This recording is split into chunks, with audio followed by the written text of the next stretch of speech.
신명기 23장 1절만 보겠습니다. 신랑이 상한 자나 신을 베인 자는 여호와의 총위에 들어오지 못하리라. 오늘 23장 1절부터 23절까지 내용을 통해서 정결한 생활 윤리에 대해서 살펴보고자 합니다. 매 시간 말씀을 드리지만 성경이 도덕적인 삶을 요구하는 그러한 도덕 교과서는 아니라고 했습니다. 그렇다고 해가지고 성경에서 말하는 그러한 도덕적인 삶, 이러한 윤리를 굳이 무시할 필요는 없어요. 성경에서 뭐 거짓말하지 말라고 했기 때문에 거짓말을 않는 것 좋죠.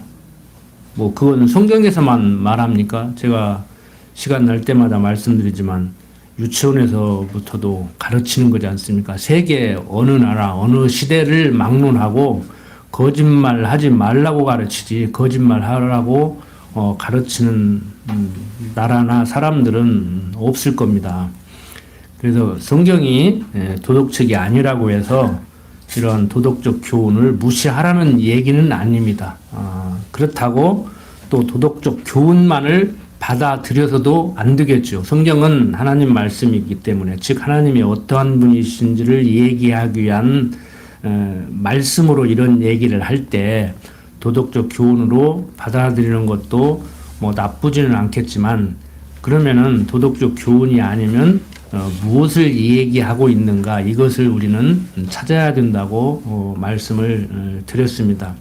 자, 1절도 보면은 신을 베인 자는 여호와의 총위에 못 들어온다고 하죠. 이것은 어떻게 보면은 도덕적인 것도 아니에요. 신을 베인 자, 그러니까 남자의 어떤 그 성기가 상했을 때 총위에 들어오지 못한다고 하는 거거든요. 그런데 뭐 살다 보면 다칠 수도 있잖아요. 일부러 옛날에 뭐 조선시대 때 내시가 되기 위해서 몸을 상하게 하는 방법도 취하기는 했다고 하지만 어떻든 간에 다친 것도 서러운데 그렇다고 해가지고 총위에 들어오지 못한다고 하면은 이건 문제가 있죠. 그런데 여기에서 마찬가지로 뭐 다치고 그래서 이런 문제가 생겼기 때문에 들어오지 못한다고 하는 얘기가 아닙니다. 예. 왜 이 신랑이 상한 자는, 신을 베인 자는 여호와의 총위에 들어오지 못하게 하느냐 하면은, 이때 당시에 어떤 종교적인 행위, 이방신을 섬기는 어떤 방법으로 그러한 일을 저질렀다는 거예요. 제가 듣기로 저희 형님 70년대 사상종 총신 다녔는데 그때 어떤 사람도 자기의 그 어떤 그 성적인 욕망을 제하기 위해서 뭐 그런다고 해서 그게 욕망이 없어지겠습니까마는 자기 몸을 이렇게 상하게 만드는 그런 우를 저질렀다고 그래요. 그러니까 그런 사람들은 이제 경건주의지요. 그러니까 어떤 성생활하는 자체를 부도덕하고 비도덕적인 그런 삶으로 치부하는 사람들이에요. 이제 역사적으로 보면은 기독교 안에 잘못된 기독교인들이 잘못된 경건주의에 빠져들어서 그런 일을 했었어요. 그런데 여기에서는 요즘 말하는 그런 기독교 경건주의도 아니고 이방 종교인들이 그런 일을 했다는 거예요. 그러니까 그들의 신을 섬기는 방법으로. 그러니까 직접적으로는 생육하고 번성해야 될 하나님 백성들이 생육하고 번성하지 못하는 이런 우를 범하기 때문에 들어오지 못하는 것이고, 첫째는 두 번째 이제 종교적인 얘기라고 하면은 하나님을 섬겨야 되는데 이방신을 섬기기 위한 방법으로 그렇게 했기 때문에 이스라엘 백성들하고는 이게 맞지가 않은 것이지요. 그래서 이것은 썩지 아니할 시로 거듭나게 하셔서 택함받은 성도로 하여금 생육하고 번성하게 하시는 하나님의 섭리 가운데 이렇게 신을 배인 자는 여호와의 총위에 못 들어온다고 얘기를 하는 겁니다. 2절에 보면은 또 사생자는 여호와의 총위에 들어오지 못한다고 하죠. 사생자는 여호와의 총위에 들어오지 못하리니 10대까지라도 여호와의 총위에 들어오지 못하리라고 얘기를 해요.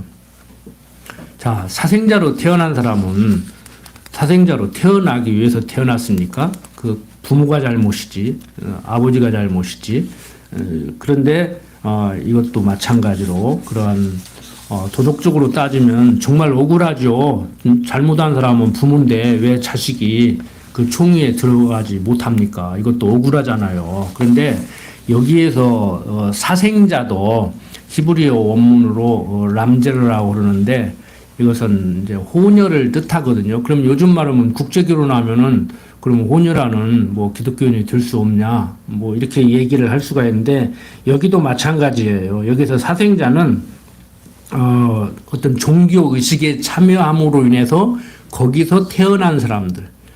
그러니까 지금 구약 시대 이방인들도 그렇게 어떤 성적인 타락한 모습을 보이는 그러한 이방 종교 행위를 했지만 신약 성경에 보면 고린도 교회라든지 이런 교회도 보면은요. 그러니까 요즘 학교에서 배우는 그 제우스 신 있잖아요. 제우스 신전에서 여사제들이 제사를 지내는데 남자들하고 거기서 혼음을 하는 거예요. 그러니까 성적인 행위를 뭐 성적 타락 때문에 하는 것이 아니고 종교적인 행위로 하는 거예요. 지금도 있잖아요. 뭐 영어로 말하면 섹스교 이런 것도 있고 엊그제 유튜브 보니까 지금 나무꾼 던지자 실명 결혼해도 괜찮을 거예요. 뭐 박명호라는 사람 지금 요즘 뭐 한참 또 여성들을 건드려가지고 난리를 치는데 그 사람이 당당하게 얘기하더라고요. 내가 미투를 했냐, 뭐 강간을 했냐.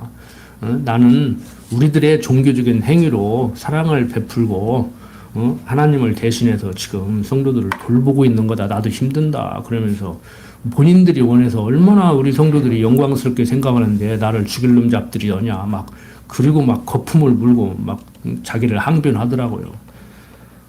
인간적으로 보면 어떻게 보면 맞아요. 어떻게 보면 맞아. 틀린 소리 아니잖아요. 뭐 요즘 미투 사건 해가지고 어쩌고저쩌고 하는데 남자들이 본의 아니게 봉변당할 수도 있어요. 억울하게 누명 쓰는 경우도 있고 뭐 그건 또 그렇다고 해요. 뭐 미투 하라는 얘기가 아니고 문제는 성적 타락은 얘기하지도 않아. 그리고 자유의사에 의해서 내가 좋아서 내가 원하는 건 상대에게 피해를 주지 않는 한 이건 자유다. 그러니까 타치하지 마라. 그래도 간통죄도 없애고 혼인빙자 간음도 없애고 다 없애가지고 지금 나라가 어수선하잖아요. 지금. 그러니까 미투 사건만을 얘기할 것이 아니고 현대 사회에서도 그 다음에 뭐 간통죄만 없을 얘기가 아니고 사랑이라는 이름으로 그렇게 성적 타락하는 거 그 자체를 문제 삼아야 되는데 그건 성적 타락이라고 얘기를 안 해요. 요즘 현대인들이, 요즘 젊은 사람들이. 그러니까 뭐 혼전, 순결 찾고 뭐 어쩌고 뭐 고리타부는 얘기 하지 말라고 그래. 그 언제적 얘기하냐고. 도서관에 가서 강의를 하는데 78살 먹은 양반이 그러더라고. 자기보다 10년이나 젊은 사람이 왜 이렇게 고리타분하고 나보고 그러더라고. 그리고 당신은 그러면 당신 딸 결혼하기 전에 이 남자 저 남자 만나고 다니고 임신하고 다니도 그래도 내버려 둘 거냐. 당신 아들이 나머지 처녀 그렇게 건들고 다니고 내버려 둘 거냐. 그러니까 아무 말도 않더라고요. 그 굉장히 신식인 같이 얘기를 해요. 자기는 굉장히 앞서가는 사람이래요. 나보고 왜 이렇게 답답하냐. 고리타분하냐요. 그래서 알았다고 그러고 말아버렸는데 정말 현대사회의 도덕적 타락 얼마든지 강대상에서 질타하고 막 할 수가 있지요. 그런데 문제는 그건 그 문제고 종교적인 문제로서 이방신을 섬기는 한 방법으로 그런 것을 한다는 데 문제가 있는 거예요. 그러니까 기자들도 뭐 TV 뭐 고발 프로에서도 그 종교를 제대로 비판을 하고 제대로 문제점을 꼬집어야 되는데 전부 뭐 성적인 것만 가지고 얘기해. 그리고 저는 영어로 말하면 프리섹스 하고 다니고, 저는 결혼하기 전에 이 남자 저 남자 만나고 다니고 결혼하고도 또 막 애인 만들어가지고 그러고 다니고 자기는 아무 문제 없다는 거예요. 그러니까 그 사람이 하는 소리예요. 내가 미투를 했냐, 강간을 했냐, 내가 성도들을 얼마나 사랑하는데 우리 성도들한테 물어봐라. 얼마나 고맙게 생각하는지. 그러고 막 떠든다고. 그걸 어떻게 비판할 거예요? 성경을 모르고 어떻게 비판할 거냐고. 나는 TV 프로를 만드는 PD들, 기자들한테 하고 싶은 얘기가 그 얘기예요. 똑바로 비판해라 하려면은 그 종교가 왜 문제가 있는지, 그 목사라고 이름 부르는 그 사람이 왜 문제가 있는지를 제대로 비판을 해라. 그 얘기를 하는 거예요, 저는. 그런데 뭐 그 제대로 얘기하는 사람이 있냐고. 예수 그리스도를 얘기하지 않고 강대상에서 이승만이 찬양하는 목사가 없는가? 뭐 윤모식이 찬양하는 목사가 없는가? 말면 하나님을 찾지, 여호와를 찾지. 하나님과 그리스도는 온데간데 없어요. 그래서 우리가 이런 내용을 공부할 때 다시 말씀드리지만 도덕적으로 받아들이는 거 좋습니다. 나무라지 않아요. 도덕이라는 것은 사람과 사람과의 관계에서 일어나는 예의범절이기 때문에 도덕적이어야 되죠. 사람이 거짓말이나 하고 남이나 때리고 그렇게 살면 되겠습니까? 안 되죠. 사기나 치고 그렇게 살면 되겠습니까? 안 되죠. 근데 가장 중요한 건 여기에서 지금 하나님에 대해서 예수 그리스도에서 얘기하기 위한 방법으로 이 얘기를 하고 있다는 거예요. 그러니까 한마디로 1절, 2절 포괄적으로 설명을 하면 이방신 섬기지 말고 이방신 섬기는 방법으로 그 이상한 짓 해가지고 생육하고 번성해야 될 순수 혈통을 지켜야 될 그 백성들 오염시키지 말라 이 얘기를 하고 있는 거예요. 지금 단순히 뭐 바람 피지 말라 뭐 혼전순결 지켜라 뭐 이런 얘기가 아니고 성경에서 뭐 할 일이 없어가지고 그런 얘기 하고 있겠냐고요. 하나님이 겨우해야 혼전순결 지켜라 바람 피지 마라 이런 얘기 하고 있겠냐고 하나님이. 자, 혈통이 다른 사생자의 자손이 번성해서 여호와의 언약이 이루어지지 않는다면은 하나님의 섭리가 흐트러지죠. 그러니까 하나님이 모든 것을 다 하시지요. 그렇지만 그런 과정적인 섭리 가운데 뭐 그런 것까지라도 하나님이 못하게 하면 못하는 것이고 하나님이 허락하신 가운데서 이루어지는 것이지만 인간들의 언어로 인간들에게 얘기를 하다가 보니까 그런 것을 하지 말라 그런 것이죠. 우리 자녀 교육할 때도 마찬가지잖아요. 뭐 일찍 자거라 그러면 말 들을 놈은 쓰게 될 놈은 부모 말씀 듣고 더 놀고 싶지만 네 하고 일찍 자요. 그 말 안 들을 놈은 막 몽둥이를 패도 안 된다니까.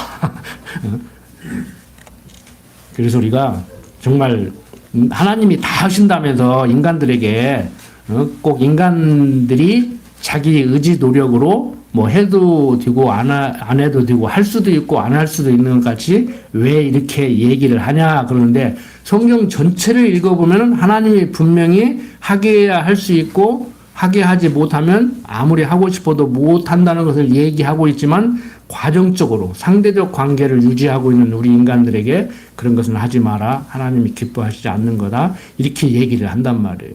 그러니까 하나님이 어떠한 분이신지를 알고 하나님이 기뻐하시는 그 삶을 살기를 소원하는 하나님의 자녀는 하나님이 기뻐하시는 대로 살고 그렇지 않으면 하나님의 섭리에 거슬리는 그러한 삶을 살게 되죠. 그러니까 하나님이 당신이 사랑하는 자는 당신 말씀 잘 듣고 당신 말을 잘 들어서 당신이 기뻐하는 그런 자녀로 살게 하고 하나님이 버린 자녀는 하는 말마다 꼭 안 듣고 곁길로 걸어가는 그러한 삶을 살아서 당신을 속상하게 만들고 인간적으로 그러니까 상대적 관계를 유지하고 사는 육신을 가진 우리 인간들에게 우리들의 언어로 전달을 하다가 보니까 이렇게 하나님의 절대 주권을 얘기하면서도 인간의 자유지가 있는 것 같이 이렇게 얘기할 수밖에 없단 말이에요. 그래서 학자들이 헷갈리는 거예요. 그래서 학자들이 헷갈린다. 그래서 어떤 목사님이 그런다니까 하나님은 잘 가르치는데 왜 성도들로 하여금 열심을 안 내게 하냐고. 그래서 내가 당신이 내가 성도들을 열심 안 내게 하는지 어떻게 하냐. 그런데 설교를 들어보니까 열심히 안 내겠대요. 그래서 그건 당신 생각이고 우리 교인들을 열심을 낸다. 내가 열심 내라 해서 열심 내고 열심 내지 말라 해서 열심 안 내냐. 당신은 학교 다닐 때 부모님이 공부 열심히 하지 말라 해서 안 했고 아무개는 열심히 하라고 해서 했냐. 하나님의 소원을 주어서 다 하는 거 아니냐. 복음 전하는 것도 애들 밥도 제대로 안 해주면서 어떤 열성파들 특정 종교같이 열심히 그렇게 전도만 해야 열심히 하는 거냐. 성경은 얘기하고 있지 않느냐. 보낼 자를 보내서 전하게 만들고 들을 길을 열어서 듣게 만들고 그 전하는 자도 하나님이고 듣게 하는 자도 하나님이고 다 하나님이 하신다고 하지 않느냐. 열심히 복음 전하고 있지 않느냐. 그리고 우리 성도들 열심히 공부하고 열심히 살고 있다. 근데 어떻게 당신 눈에는 그렇게 열심을 안 넣는 것 같이 보이느냐. 여러분들 그런 말 많이 듣죠? 말씀은 전데 행동이 없다고. 어떻게 행동할 시간이 그런 소리 듣고 다니냐고. 그런 소리 듣지 마세요. 할 수만 있으면은. 지금 우리 안에서도 그런 생각을 가진 분들이 있을지도 몰라. 행동이 없다고. 무슨 행동을 어떻게 해야 되는데 좀 알려달라고 할 테니까. 좀 가르쳐 달라고, 구체적으로. 당신은 이렇게 행동을 해야 되는데, 내가 볼 때, 이렇게 행동하는 거 보니까, 행동이 없다고. 이렇게 좀 해보라고 하라고. 그러면 내가 오케이 하고 할 테니까. 막 행동이 없다고 하는데, 저는 몰라서 못해요. 어떻게 행동을 해야 되는지. 열심히 하잖아요. 열심히 복음 전하고, 열심히 준비하고. 여러분들, 복음만 열심히 전하고, 종교적인 행동만 열심히 해야 되는 것이 아니에요. 365일 24시간 자기에게 주어진 일, 모든 일 최선을 다해서 후회 없이, 원망 없이, 미련 없이 열심히 사는 거예요. 농부는 새벽부터 밤중까지 씨앗 뿌리고 가꾸고 열심히 살고, 장사하는 사람은 새벽부터 밤중까지 열심히 장사하고 그렇게 사는 거라고요. 각 분야에서. 성경적 기독교 가치관으로 무장된 그런 삶을 사셔야 된다고 그랬잖아요. 종교 행위만 하고 주일날 성경 찬송 들고 예배당 오면 저거 교인인가 보다. 그리고 바깥에 나가면 그냥 그 사람이고 저 불교인인지 유교인인지 기독교인인지 뭐 구별도 안 되게 그렇게 살지 말고.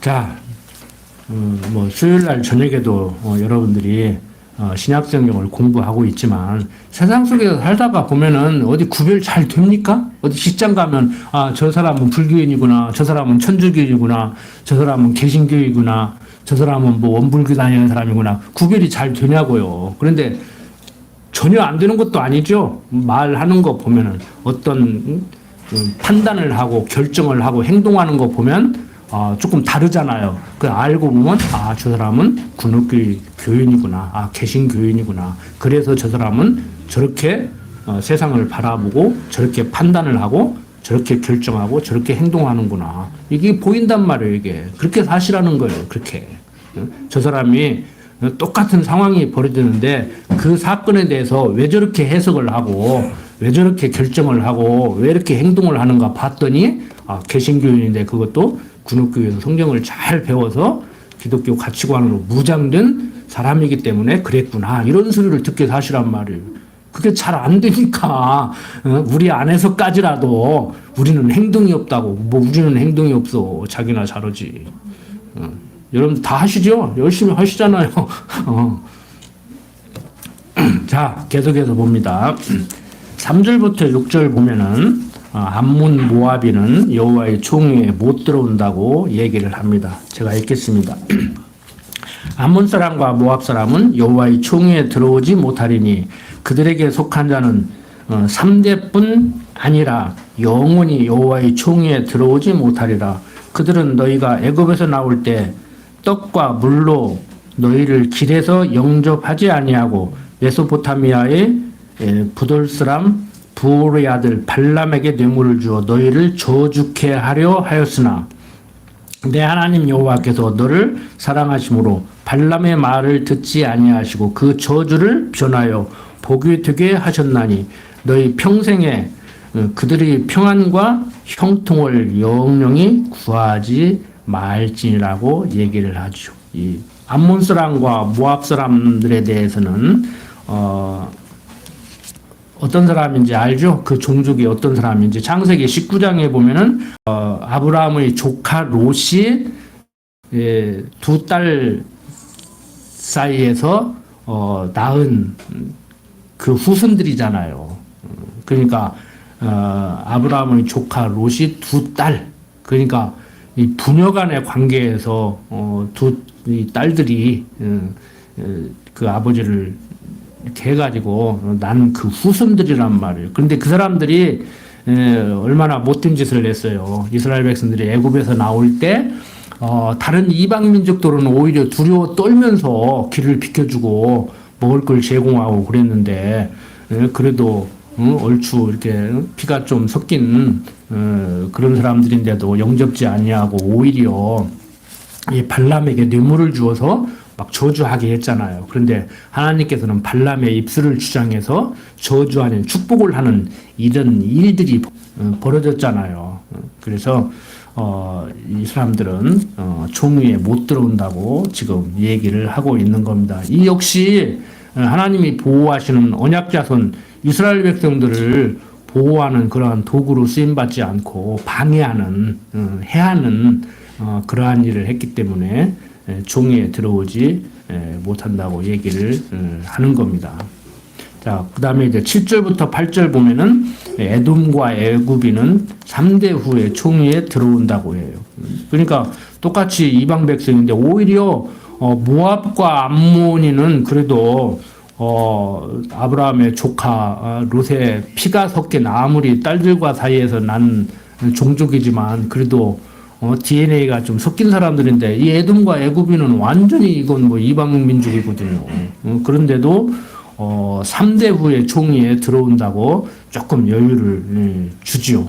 그래서 에돔 족속은 이 야고보의 형 에서의 후손들로 태어났기 때문에 이 사람들도 완전히 남이라고 할 수는 없어요. DNA가 조금 섞이기는 섞였어요. 모압과 암몬 족속이나 비슷하게. 그렇지만 애굽인들은 그렇지는 않잖아요. 그래서 에돔 사람들은 또 그렇다고 해도 애굽인들은 왜 3대 후에는 총위에 들어온다고 하는가. 어떻든 간에 이 애굽인들은 비록 하나님이 10가지 재앙을 내려서 그때서야 비로소 놓아주는 그러한 우를 범하는 어리석은 민족이지만 하나님의 섭리 가운데 아브라함에게 한 언약을 이루어 나가는 언약 성취 섭리 방법으로 또 쓰임을 받고 그 다음에 애굽에서 나올 때 이스라엘 백성들만 순수 이스라엘 백성들만 나온 것이 아니고 애굽인들도 따라 나온 사람들이 있어요. 가만히 보니까 그 사람들 중에서도 노예살이 하는 사람들이 있고 마음에 안 드는 사람이 있을 거 아닙니까? 지금 대한민국 국민으로 살아가면서 대한민국이 마음에 안 들고 지금 대통령이 마음에 안 드는 사람이 있어서 이민도 가고 그러듯이 근데 그때 당시에 따라 나온 사람들이 있어요. 근데 그것은 바로 이방인 구원을 이미 염두에 두고 하나님이 섭리를 하시는 것이지요. 그러니까 우리가 성경을 전체적으로 배울 때 어떤 민족적으로 그 다음에 유대인 중심의 섭리를 하는 그러한 하나님의 큰 그림 가운데서 볼 때 아직 이방인 구원 시대가 도래하지 않았다고 얘기를 하기는 하지만요. 이방인 구원은 이미 초기부터 부분적으로 이루어지고 있었어요. 그래서 베드로에게도 그것을 보여주잖아요. 이렇게 보자기에 막 먹지 말라고 하는 거 이렇게 내려 보내주면서 이게 뭔가 그랬더니 이방인에게 복음을 전하는 얘기구나. 그래서 이방인도 구원시키잖아요. 우리도 이방인 아닙니까? 성경적으로 보면은 지금은 이제 이방인 구원 시대지만 그때 당시에는 아직 장차 오실 메시아를 기다리면서 양잡고 소잡아서 드리는 그 시대였단 말이에요. 그러니까 직접적으로 본격적으로 이제 사도들이 이방인에게 복음을 전하면서 특히 바울을 이방인을 사도로 삼았잖아요. 그때부터 이제 이방인의 구원 시대가 이제 본격적으로 이루어지기는 하지만 그 전에도 그렇게 이방인의 구원이 소수의 이방인들이 구원을 얻게 된 것이죠. 이제 그것을 모형적으로 지금 보여주고 있는 거기 때문에 이렇게 암몬이나 모압 족속들처럼 이방 족속이지만 모압과 암몬 족속과는 다르게 3대 후에는 종위에 들어올 수 있다고 이렇게 얘기를 하는 겁니다. 그러니까 참 이런 부분을 이제 조금 자세하게 설명하기가 좀 힘든 부분이에요. 사실 제가 거기까지는 연구를 더 못했는데 그러니까 유대인들 중에서도 예수 믿는 사람이 있고 지금 그러잖아요. 안 믿는 사람이 있고 이제 전체적으로는 안 믿는 추세지요. 소수의 유대인들이 예수를 믿어요, 지금도. 근데 이방인들 중에서도 다 믿는 것이 아니고 어떤 사람들은 믿고 어떤 사람들은 안 믿죠. 물론 전체적으로 볼 때는 택한 백성은 믿게 돼 있고 유대인이나 이방인이나 불택자들은 유대인이나 이방인이나 안 믿게 돼 있지만 그러면 전체적으로 볼 때 택한 백성, 택하지 않은 백성 이렇게 나누지만 어떤 사람은 택하고 어떤 사람은 안 택했는가? 유대인 중에서는 어떤 사람은 택하고 어떤 사람은 안 택하는가? 이방인 중에서는 어떤 사람은 택하고 어떤 사람은 안 택하는가? 이건 잘 모르죠. 뭐 웬만큼 연구해서 그걸 알 수 있겠습니까? 한번 연구해 보십시오. 저는 연구를 해도 잘 모르겠더라고 그것은. 근데 성경은 그냥 싸잡아서 하나님의 깊으신 뜻대로 한다 이렇게 얘기를 해버려요. 그러니까 그런 것까지 성경이 다 얘기를 하고 있지는 않더라고요. 아무리 성경을 뒤져봐도. 다른 학자들이 연구해놓은 것을 봐도 왜 그렇게 하는가 그 얘기는 안 해요. 그냥 성경은 하나님 기쁘신 뜻대로 그렇게 한다. 그렇게 얘기를 하고 있습니다. 그래서 어떻든 간에 다시 말씀을 드리지만 암몬과 모압 족속은 총리에 영원히 이렇게 못 들어온다고 얘기하지만 에돔과 애굽인들은 3세 후에는 들어올 수 있다고 이렇게 얘기를 한다. 그래서 이것은 이방인 가운데서 택한 자를 불러서 그리스도를 머리로 그의 지체된 주님의 몸된 교회를 세워나갈 것을 모형과 그림자적으로 지금 보여주고 있는 것이다. 이렇게 정리를 하면 됩니다. 그 다음에 이제 9절부터 14절 보면은 출전할 때 악하고 부정한 것을 삼가라고 이렇게 얘기를 합니다. 자, 한번 계속해서 봅시다. 9절부터 14절 봅니다. 내가 대적을 치러 출전할 때 모든 악한 일을 스스로 삼갈지니 너희 중에 누가 밤에 몽설함으로 부정하거든 진 밖으로 나가고 진 안에 들어오지 아니하다가 해질 때에 목욕하고 해 진 후에 진에 들어올 것이요 너희 진 밖에 변소를 베풀고 그리로 나가되 너희 기구에 작은 삽을 더하여 밖에 나가서 대변을 통할 때에 그것으로 땅을 팔 것이요 몸을 돌이켜 그 배설물을 덮을지니 이는 내 하나님 여호와께서 너를 구원하시고 적군을 내게 붙이시려고 내 진 중에 행하심이라. 그러므로 내 진을 거룩히 하라. 그리하면 내게서 불합한 것을 보시지 않으므로 너를 떠나지 아니하시리라고 이렇게 얘기를 하고 있습니다. 여기에서 몽설이라는 말은 이렇게 우연히 일어난 그러한 불결을 뜻하고 있습니다. 그리고 이 몽설이나 야녀나 밤에 이렇게 오줌 싸는 거, 저녁에 자다가 이렇게 밤에 이렇게 오줌 넣고 그러면 몸이 이제 더러지고 이제 그러잖아요. 그러니까 더럽혀졌다는데 초점을 맞춰야 돼요. 거기서 이제 불결하게 되는 것을 지금 제어하는 것이죠. 그 다음에 이제 몽설함으로 부정해진 자는 진 밖에 나가서 해지기까지 머물다가 이제 목욕을 하고 정결하게 하라.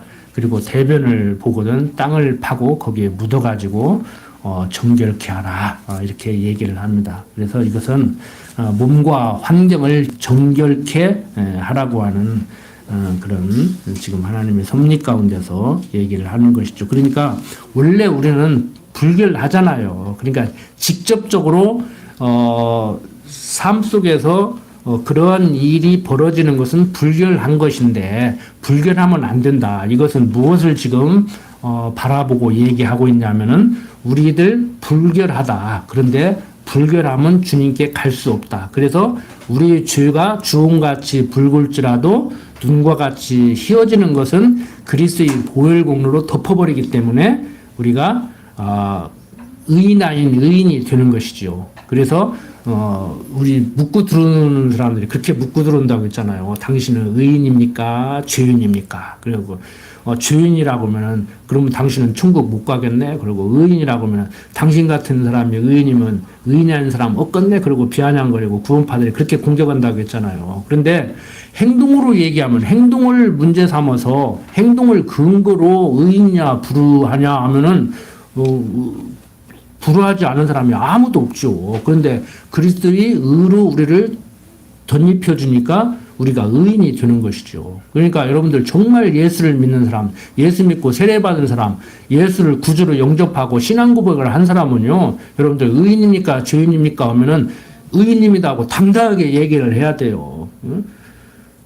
당신 같은 사람이 의인이면 의인이라는 사람 없겠네 그러면은 뭐 그럴 수도 있겠지. 미안한 얘기지만 하고 이제 성경을 얘기해야 되죠. 내가 왜 의인이라고 얘기를 했는가.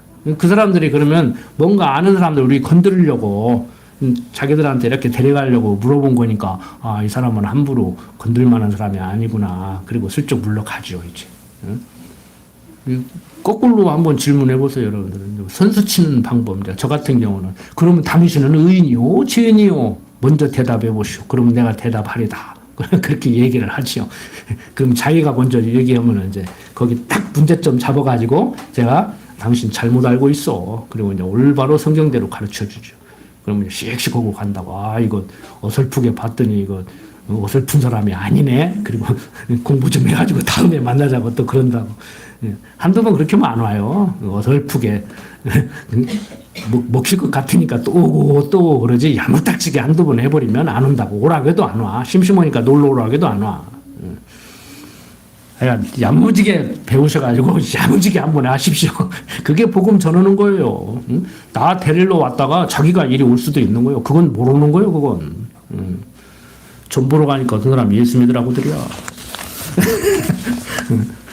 기독교인이 전 보러 가는 자체가 웃기는 것이지. 안 그렇습니까? 자, 15절부터 16절 봅니다.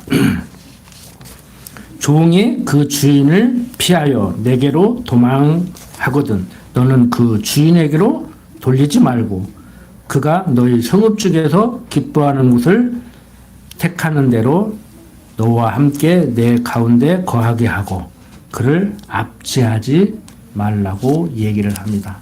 도망쳐온 종이 좋은 대로 택한 성읍에서 함께 살면서 압제하지 말라는 거예요. 이거 역시 이스라엘 자손으로 하여금 과거에 애굽 땅에서 종되었던 그것을 잊지 않게 하려고 하는 섭리 가운데 이렇게 하는 것이죠. 그래서 그들로 하여금 그 종되었던 집에서 인도하여 내셔서 이제 하나님 백성 삼으려고 하는 그것에 대한 모형과 그림자로 보여주는 것이기 때문에 종이 나에게 도망쳐 오면은 같이 살게 하고 너무 이렇게 학대하고 그러지 마라. 그러니까 과거 우리가 죄의 종되었던 우리잖아요. 그런데 옛날에 종살이 했다고 계속 하대하고 무시하고 그러면 되겠습니까? 이게 지금 일본 식민지 되기 전부터 선교사들이 들어와서 우리에게 복음을 전했고 그래서 예수 믿는 사람들이 그 누구보다도 일본 식민지 시대에 더 압제를 당하고 예배당 안에 가둬놓고 불을 질러서 다 죽이는 이러한 혹독한 고난도 겪고 했지만 어쨌든 간에 지금 이 기독교가 들어와서요 유교적인 전통이 무너지고 남녀가 평등이 되고 지금 이런 사회가 됐잖아요. 그러니까 누가 뭐라 해도요 조선시대 그 여성으로 태어나서 살던 여자분들 입장에서 볼 때는요 기독교가 남녀 평등의 1등 공신이에요. 누가 뭐라 해도. 어디 남녀가 7세면 부동석 같이 앉지도 못하고 내유해야 되고 이리 오라 그러고 저 내당에서 바깥에 나오지도 못하고 바깥에 보려면은 널뛰기나 해서 보고 무슨 행사나 있어야 바깥에 나들이오고 쓰개치마 뒤집어 쓰고 그러고 다녔는데 여러분들 지금 아랍 사람들 여자들 히잡 쓰고 다니는 거 보면 신나잖아요. 우리 조선 여자들 그러고 다녔다니까. 쓰개치마 뒤집어 쓰고 눈만 내놓고 한번 지금 그렇게 산다고 하면 생각 한번 해보십시오. 응? 지금 아무리 남녀 평등이 됐다기도 그래도 아직 여성분들이 더 남녀 평등 돼야 된다고 지금 외치고 그 여성운동하는 분들이 그러는데 참 끔찍하죠. 뭐 지금 나이 뭐 한 70, 80 드신 분들은 어렸을 때 지금보다도 더 혹독한 그런 남녀 차별 다 경험했잖아요. 뭐 딸이라고 안 가르치고 아들만 가르치고 뭐 그런 식으로 하고 얼마나 차별을 하고 했습니까? 어떻게 보면 참 억울한 시대 사셨지. 물론 지금보다 더 좋아져야 되죠. 생물학적 평등이 아니고 인격적 평등, 동등 해야 되지요. 근데 우리 이 한반도에 사는 민족이요, 우리 조상들이요, 그렇게 남녀 차별하고 살았던 사람들만은 아니에요. 고려시대 때는 역사를 공부해 보니까 여자들이 훨씬 우위에 있고 남자가 여자네 집으로 가서 살았다니까 결혼하면은. 그래서 그 장가 간다고 그랬단 말이에요. 그러니까 장가 간다는 말이 지난번에도 말씀드린 것 같은데 고려시대 때 나온 언어예요. 남자가 여자네 집 가서 산다. 결혼하면 장가 간다. 시집 간다는 조선시대 때 나온 말이라고. 출가 요인이라 가지고 여자가 시댁에 들어가서 산다. 근데 지금은 이제 그런 시대 아니죠. 뭐 시댁에 가서 사는 것도 아니고 친정에 가서 사는 것도 아니고 별도의 이제 가구를 형성해서 독립된 가구를 만들고 법적으로 호주제도 없어졌잖아요. 법적으로 옛날에는 남자가 아직도 호주 우리 주인 양반 그러는데 요즘 젊은 사람들 앞에서 그런 용어 쓰면은 욕 먹어요. 뭐 우리 주인 양반, 바깥 양반, 안 양반 따지고 뭐 우리 호주 주인 이런 소리 하면 안 돼. 남녀 평등하다고. 이렇게 평등하게 살아라고 세금도 탕감해 주잖아. 재산도 이제 남자 앞으로만 하지 마라. 공동재산을 내라. 그러면 세금도 깎아줄 테니까 제발 그렇게 해라. 그러니까 세금 조금 내기 위해서라도 이제 공동재산으로 만들고 이제. 이 시대가 막 바뀐단 말이에요. 그러니까 인본주의적으로 봐도 나쁜 것은 없지만 성경의 근거에서 보면은 남녀 평등하죠. 그리스도를 머리로 그 지체된 신부로 사는데 지난 시간에 말씀드렸잖아요. 다 남자나 여자나 우리는 신부란 말이에요. 그리스도를 머리로 한 인간 육신을 가지고 사는 우리들의 입장에서 보면은 남자는 신랑이라고 그러고 여자는 신부라고 그러는데 그건 우리들이 만드는 용어고 성경적인 용어는 그리스도가 신랑 되시고 우리는 다 신부라고 남자고 여자고 다 신부라고. 그러니까 우리는 신랑 대신 그리스도의 사랑을 받고 사는 평등한 사람들이잖아요. 아니, 똑같이 사랑해 주는데 똑같이 사랑받고 사는데 네가 잘났네 내가 잘났네 너는 남자니까 어떻고 너는 여자니까 어떻고 이러면 안 되잖아요 우리가. 근데 문화라는 게 있어가지고 아직도 힘들죠. 저부터도 밥상은 당연히 부인이 차려오는 걸로 생각하고 그러고 산다고. 안 그러려고 몸부림을 치는데도 보고 듣고 지금까지 살아온 인생이 그래가지고 저도 그래도 많이 양호한 편이에요. 밥도 항상 제가 하고 청소도 하고 빨래도 하고 반찬도 요즘은 좀 만들어 먹고 지금 열심히 노력을 하는데 그래도 이번에 아파 보니까 집사람 오지 말라고 했는데 와서 그래도 밥 챙겨주니까 굉장히 고맙고 빨리 회복이 되더라고. 어쩔 수 없어요. 그건 문화니까. 그런 정도는 여러분들이 이해를 하고 감안을 하십시오. 자, 그 다음에 17절부터 18절 보면은 창기와 미동을 제하고 그 가증한 소득을 금하라고 얘기를 하지요.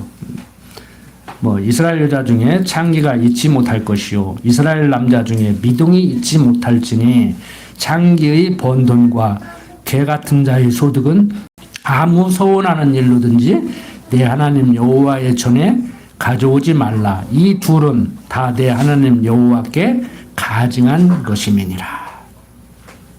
여기서 뭐 창기와 미동은 창기 그러면 몸 파는 여자를 얘기하고 미동은 몸 파는 남자를 얘기해요. 그러니까 그리스도의 사랑에 힘입어 살해야들 이런 사람들이 이렇게 육신적으로 몸 팔고 이렇게 사랑하지도 않으면서 돈 벌기 위해서 이런 일을 한다는 거 이거 참 부정한 짓이죠.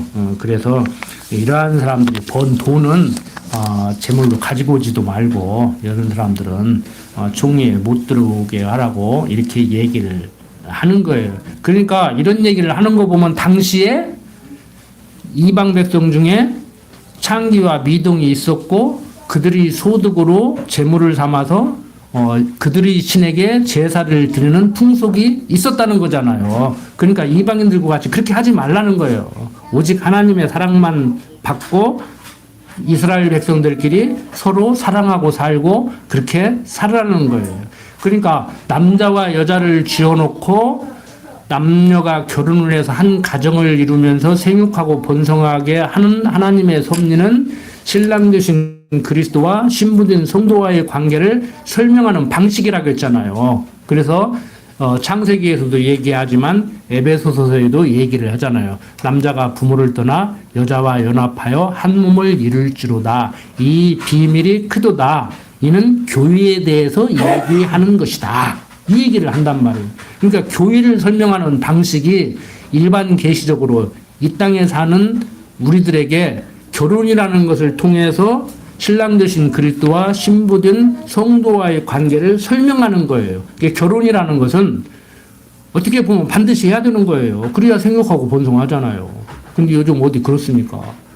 결혼도 안 하려고 그러고 애도 안 낳으려고 그러고. 그러니까 어떤 윤리 도덕이나 삶의 양식으로 보면 성경에 위배되는 짓들을 지금 하고 있는 것이지요.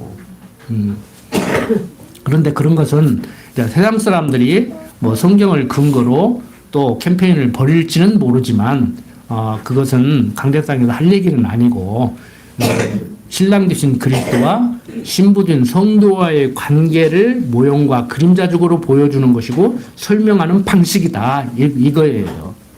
거기서 이제 윤리, 도덕, 뭐 삶의 양식 이런 것은 파생돼서 얼마든지 할 수 있는 것이지요. 왜? 우리는 기독교 문화에서 살고 있으니까. 뭐 기독교 문화라는 게 뭐겠습니까? 한 남자와 여자가 만나서 결혼을 하고 뭐 중매를 하든지 연애를 하든지 그 다음에 평생 해로하면서 아들, 딸 낳고 잘 양육하고 그 애들에게 하나님 가르쳐서 하나님 백성 만들고 그렇게 사는 것이 우리들의 문화잖아요.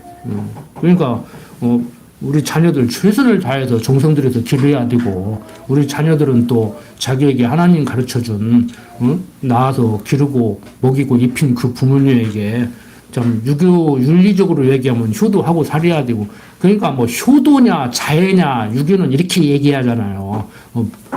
부모는 자식을 자애로 다스리고 자식은 부모에게 지극정성을 다해서 효행을 해야 되고 이렇게 가르치는데 우리는 그게 아니고 서로 사랑하라. 부모도 자식을 사랑하고 자식도 부모를 사랑하고 형제끼리 사랑하고 그게 서로 사랑하라가 계명 중에 제일 큰 계명이라고 성경 얘기하잖아요. 그래도 기독교는 사랑의 종교라고 하는데 얼마나 사랑이 없으면 맨날 사랑 타령만요. 막 사랑이 없다느니, 막 맨날 시험 들었다느니, 상처받았다느니, 그런 소리 나고, 사랑 좀 하고 사시라고.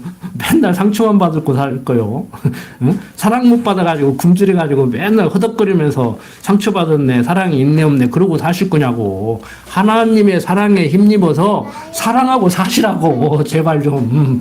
아시겠어요? 자꾸 그냥 사랑에 굶주려갖고 사랑만 받으려고 하지 말고, 사랑받고 살려고 하면은요, 이거 전라도 말로 허천나서 못 살아. 허기져서 못 살아. 사랑하고 살아, 사랑하고. 아무리 여러분들 남편이 부인 사랑해주고 부인이 남편 사랑해준다고 그거 채워질 것 같아요? 안 채워져요, 그거. 그냥 막 하나님의 사랑에 힘입어가지고 사랑하고 살이야 힘이 나.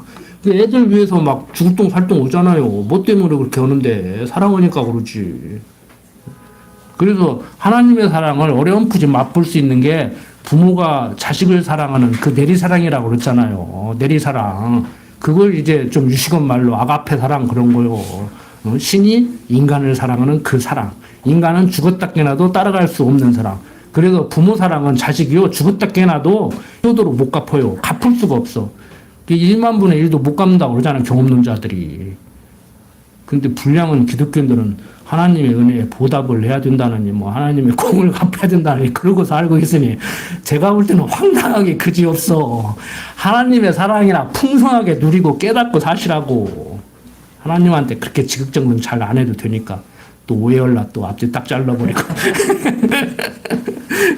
뭘 하나님을 잘 섬기기는 눈에 보이는 부모도 1만 분의 1도 못 섬긴다면서 하나님을 뭘 잘 섬기냐고. 잘 섬기기는 그냥 주신 사람 깨닫구나 다르라니까. 그거 제대로 깨달으면요 하나님 잘 섬기지 말라고 해도 섬겨요. 부모 사랑 잘 깨달으면요, 이제 그만 됐다. 네 살림도 바쁜데 언제까지 그래? 이 마음만 해도 나 충분히 네 사랑 받았다. 네 효도 받았다. 그만해라 해도요. 돼요. 무슨 말씀하시냐고. 가만히나 계시라고 한다고. 안 멋있겠어요? 그런 가정이 돼야?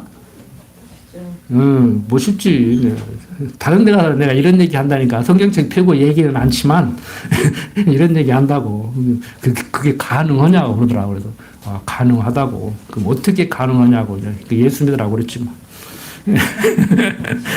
왜? 공식적인 자리에서는요, 강대상 위에서 요즘 종교 못 전해요. 학교, 학원, 뭐, 이런데.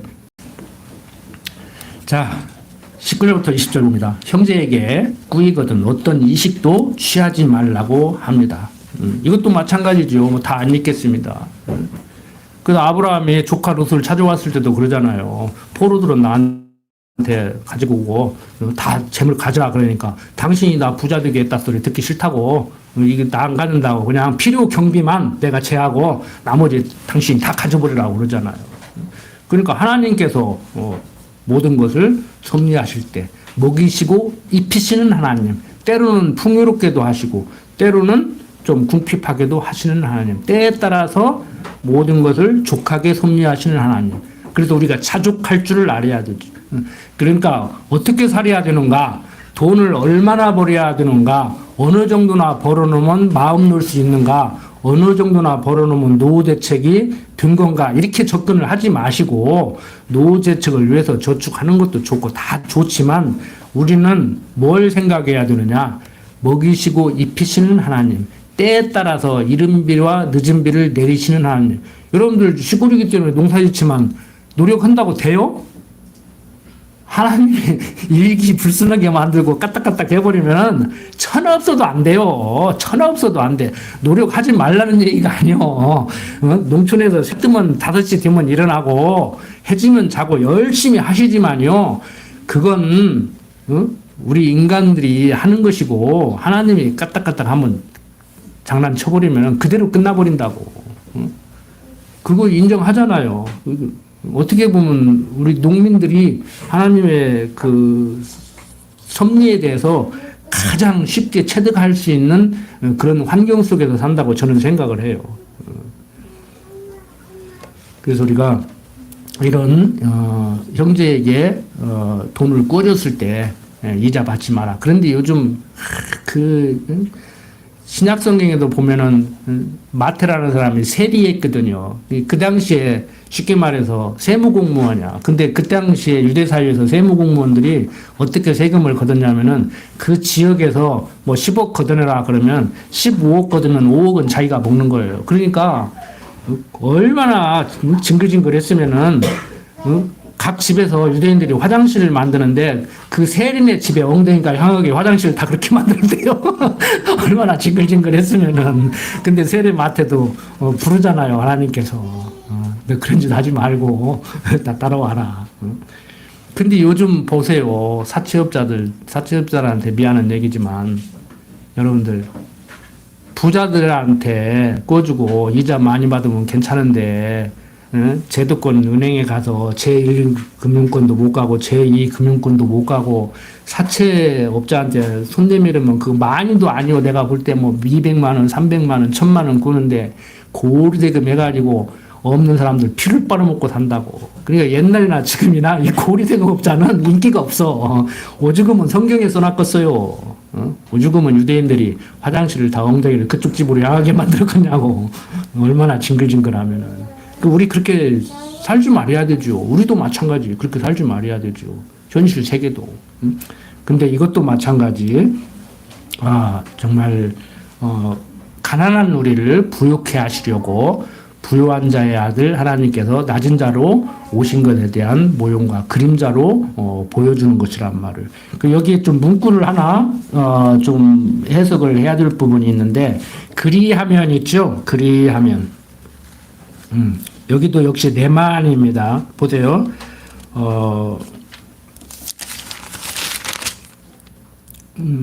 타국인에게 내가 꾸이면 이식을 취하여도 가하거니와 너희 형제에게 꾸이거든 이식을 취하지 말라. 그리하면 내 하나님 여호와께서 내가 들어가서 얻을 땅에서 내 손으로 하는 범사의 복을 내시리라. 여기서 그렇게 해야 그것을 조건으로 하나님께서 복을 준다는 얘기가 아니고 하나님께서 인도할 그 땅에 가면은 너희들에게 복을 내려서 먹이시고 입히실 것이니까 동족에게 그렇게 구워주고 비싼 이자 받고 그런 짓 하지 마라 이렇게 하는 거예요. 그 유대인들이 가서 그 짓을 했다니까. 그러고 살았다고. 자, 그 다음에 이제 21절부터 23절 보면은 여호와께 소원한 것은 갚기를 더디게 말라고 얘기를 하지요. 내 하나님 여호와께 소원하거든 갚기를 더디하지 말라. 내 하나님 여호와께서 반드시 그것을 내게 요구하시리니 더디면 내게 주라. 내가 소원치 아니하였으면 무죄하리라마는 내 입에서 낸 것은 그대로 실행하기를 주의하라. 무릇 자원한 예물은 내 하나님 여호와께 내가 소원하여 입으로 언약한 대로 행할지라고 얘기를 하죠. 이것도 마찬가지예요. 오늘날 한국교회에서도 뭐 건축원금을 한다든지 뭐 할 때 막 소원한 거 막 약속 건금 뭐라고 해놓고 그거 지켜야 된다고 막 어떤 분은 결혼해서 15년이 지났는데도 기어 본 교회에 응? 옛날 진 예배당 허물고 다시 졌는데 막 그때 15년 전, 20년 전에 서운한 거 막 갚고 그러더라고요. 물론 좋아요. 그 정신 좋아요. 약속했으면 지켜야지. 아니, 사람하고 약속한 것도 지켜야 되는데 하나님한테 약속했는데 지켜야지, 인간적으로.